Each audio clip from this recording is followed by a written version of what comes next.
but Jesus Christ. Loyalty to Him. That must be first in everything, or we create a family full of Pharisees, a church full of Pharisees, and a lot of people emphasizing and talking about things that just aren't that important. Is it important to dress decently? Absolutely. Absolutely. But from where should that come?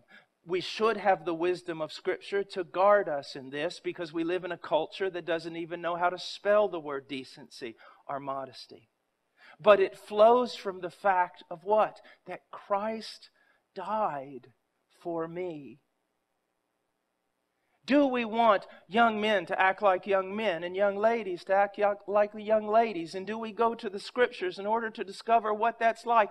Absolutely. But it's not about that primarily.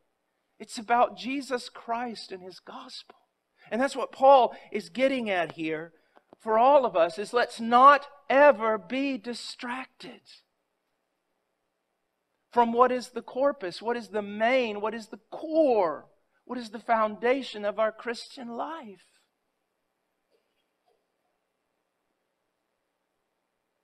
I remember one time sitting down after I had preached at a conference. We went out to eat, and with some very strict men, very strict theology, very strict behavior, all sorts of, they were strict. And I remember this young guy comes walking up to us. He was our waiter.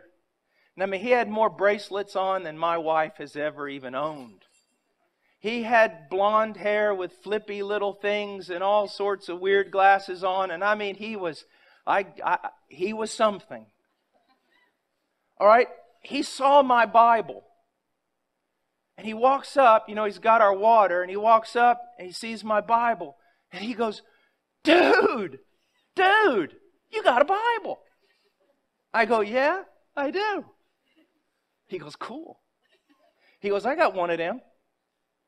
I go, great. And I looked at the faces of those men. They were mad. They were just mad. They were probably thinking, yeah, I bet it's one of those liberal translations. Something, And I said, really? He goes, yeah.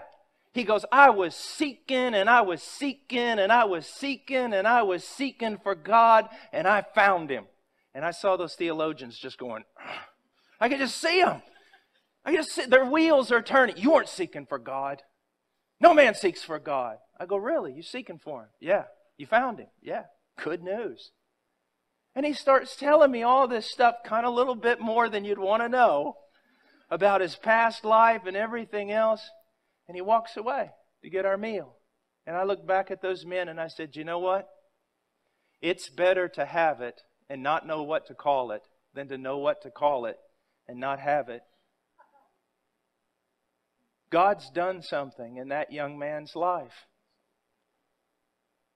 The most important thing that could be done, God has done in his life. Yes, he's probably not had a father. Yes, he's so given over to so many things that he doesn't even understand. But look, I don't want to be offensive, but I said, men, he's not living with his girlfriend anymore, is he? He's recognizing some things here. What did that? The gospel did it. Now let's come along and help this guy and try not to mess him up with all our little emphasis that are not emphasis. Let's try to help him, love him. Let's gospelize him. Gospelize him. Teach him more and more of the gospel. Yes, we're going to talk to him about the law. We're going to talk about manhood. We're going to talk to him about family. We're going to talk to him all those things. But those things, correctly lived out, are only results of having understood the gospel of Jesus Christ.